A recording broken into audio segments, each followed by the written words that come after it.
Welcome back to Fox 2 News at 5. The first week of the 2024 legislative session is now over. But some senators are still airing grievances about last year. Our Missouri Chief Capitol Bureau reporter Emily Manley is live in Jefferson City tonight to show you the holdup and who's not happy. It's politics. There's always someone, Emily. That's exactly right, Mandy. And let me tell you, after the first 2 days, it seems like the Senate started out right where it left off in May, with some Republican senators holding the floor, venting their frustrations about Senate leadership. That group of Republicans is calling themselves the Freedom Caucus, and they say that their mission is to advance the Republican platform. So what I'm tired of is I'm tired of campaign conservatives. Despite the new year, the infighting among Senate Republicans remains constant. Well, I mean, we've lived through it for the last several years, so I guess we'll be able to handle it this year. But Senate leadership remains hopeful it will be a successful year. It's early enough in this year. Obviously, the first couple of days were interesting, but it's early enough that we still have plenty of opportunities to push forward things that we care about and push forward things that matter. Members of the Freedom Caucus say they're tired of waiting to debate on legislation to change the initiative petition process and education reform. We've heard a lot of lip service from Senate leadership in the past about, hey, these are our priorities, these are our priorities.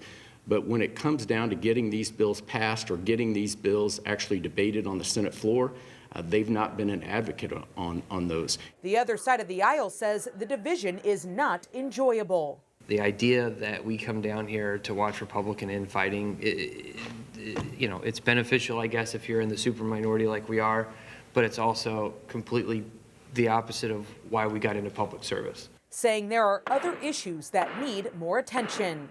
Rural hospitals closing has, people having trouble getting health care has. People paying too much for prescription drugs has. The teacher who can't make ends meet because she's so underpaid, that has. Those problems are still out there.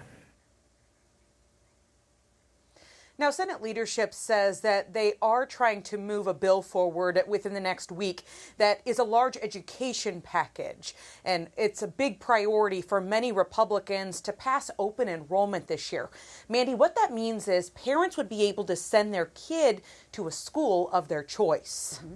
All right, Emily, you sat down with the governor. What are his top priorities this session?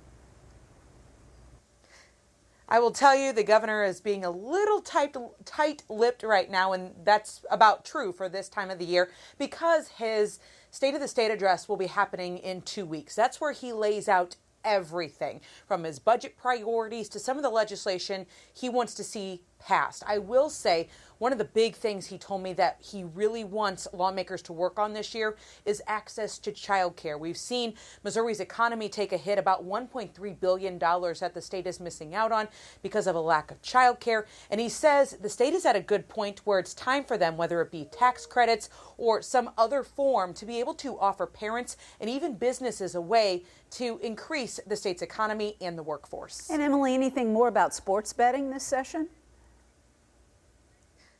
Mandy, that is the top question here in the Capitol. What about sports betting? I would have to say that for right now, it doesn't look like there's a pathway forward. And you'll hear that from leadership both in the House and the Senate, that they just don't see this year how it's going to move forward, especially with it being an election year. But there are also many people that are frustrated, not only Missourians, but their lawmakers saying they know of constituents that get on their phone and they're sending money to someone outside of this country because they're trying to bet illegally.